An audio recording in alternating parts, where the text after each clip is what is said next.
Good morning and welcome to your Farm and Home Show. My name is Joanna Coles, and this morning we're visiting with Dr. Nicole Gauthier. She's with the University of Kentucky Extension Plant Pathologist. But there are probably some planting things that we need to do before we actually get out and start digging in the soil.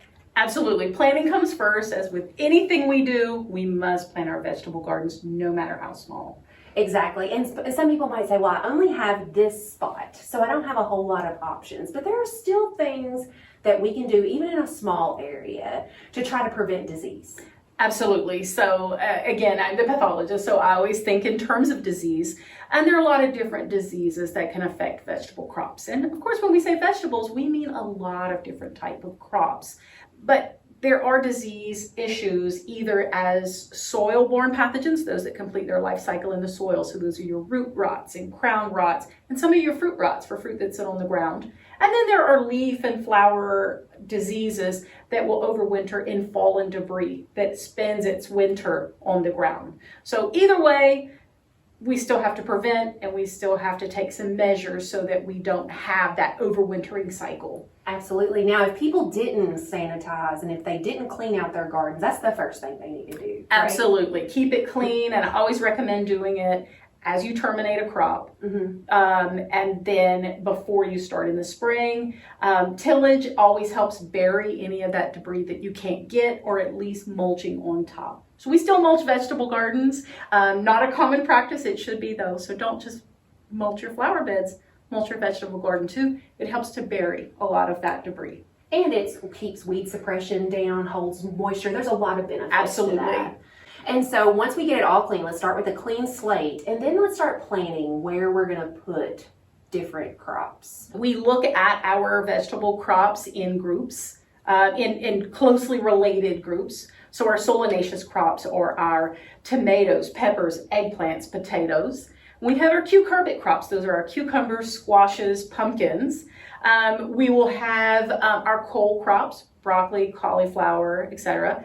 And then our onions. And so we have relatedness groups, and we're going to block those together. So when we rotate, we're going to rotate out of that group. Okay, so just because you had tomatoes there, if you want to go back in with peppers, that's a no-no. Not a good idea. Right. So we're going to rotate. 3-year rotation is recommended. So at least be able to divide your garden into 3. So that you can move those tomatoes, for example, from block 1 to block 2 to block 3. And then you can go back to block 1 again. It doesn't have to be far, far away. It just can't be in that exact same spot, right? Right. The further, the better. But any move is better than nothing. So if we can move those plants over, we're breaking a disease cycle, especially for pathogens that are host specific. And some people might ask, how do I know? How do I know that it's a soil-borne pathogen?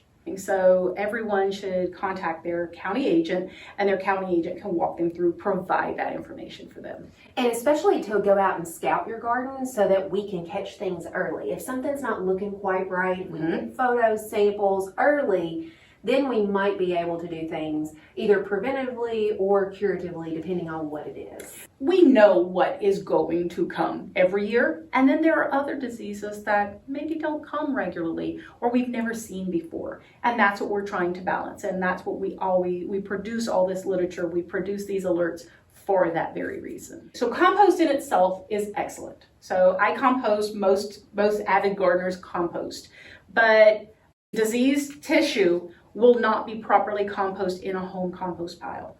Our target is 165 degrees Fahrenheit. We don't get that in our home compost. We rarely get that hot, even in a really big, carefully managed compost pile. So anything that's diseased should not go in your compost pile. Okay, so reserve that compost pile for things that you at least think are healthy.